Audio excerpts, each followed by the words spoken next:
अड्याळ तालुका पवनी जिल्हा भंडारा वनपरिक्षेत्रात शनिवार दिनांक 7 मार्च 2026 रोजी सकाळी अचानक एक रानटी अस्वल गावालगतच्या शेत शिवारातील झाडावर बसल्याचे आढळून आल्याने परिसरात भीतीचे वातावरण निर्माण झाले।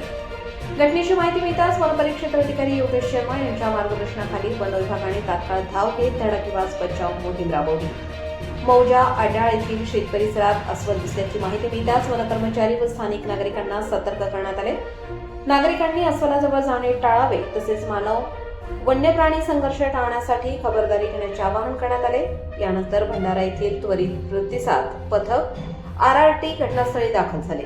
वन्य प्राणी बचाव पथकाने परिस्थितीचा आढावा घेतल्यानंतर अस्वलाला जेरबंद करण्याचा निर्णय घेतला। पशुवैद्यकीय अधिकाऱ्यांच्या उपस्थितीत डार्ट मारून अस्वलाला बेशुद्ध करण्यात आले। त्यानंतर सुरक्षितरित्या पकडून त्याची वैद्यकीय तपासणी करण्यात आली। तपासणीत अस्वल पूर्णपणे निरोगी असल्याचे स्पष्ट झाल्यानंतर त्याला नैसर्गिक अधिवासात सोडण्यात आले।